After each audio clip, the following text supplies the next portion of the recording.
नमस्ते, वाव creation channel में आप सबका स्वागत है। आज हम बात करेंगे कि सुबह सुबह उठते बहुत सारे लोग ऐसे होते हैं या महिलाएं ऐसी होती है या लड़कियां ऐसी होती है जिनको सुबह उठते छींकें चालू हो जाती है। यानी कि आज ही पूरा दिन उनका यही चलता रहता है और ये सब चीजें सुबह में बहुत ज्यादा होती है। उनको किसी ना किसी कारणवश से कोई एलर्जी रहती है जिसके कारण इस तरह से समस्या हो जाती है। तो आइए आज हम इस पर बात करेंगे, इसके कुछ उपाय जानेंगे। और उपाय ज्यादा नहीं, सिर्फ एक छोटा सा उपाय आपको रोज करना है जिससे कि आपको इस तरह से आज ही इस तरह की छींकों की समस्याएं दूर हो जाएगी।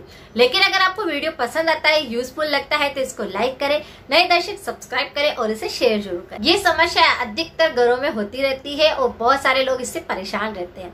ऐसे में उनको सुबह सुबह में उठते ही बस छींक आना शुरू हो जाती है। अगर आपको भी इस तरह की समस्या है कि सुबह उठते ही आपको पता है कि ये समस्या आपके सामने रोज आती है, तो एक छोटा सा उपाय आपको रोज करना चाहिए। आप अच्छे से नहा लेते हैं और उसके बाद में आपको क्या करना चाहिए, थोड़ा सा आपको सरसों का तेल लेना है।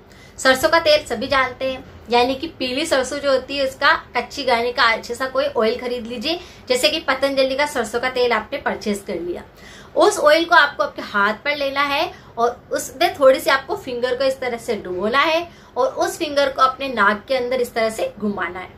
अगर आप रोज इस तरह से करेंगे तो आपका जुकाम, आपका जो छींके आना है वो बिल्कुल सही हो जाएगा।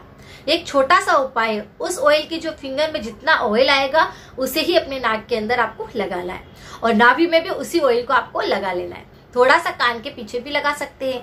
तो ये छोटा सा उपाय अगर आप रोज करने लग जाते हैं तो आप खुद देखेंगे कि आपको छींकें आना बिल्कुल बंद हो जाएगी।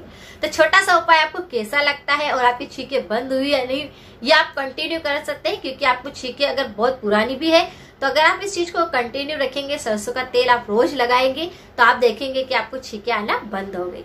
तो छोटा सा उपाय आपको कैसा लगा जरूर बताइए और नए दर्शक सब्सक्राइब करें। Thank you so much.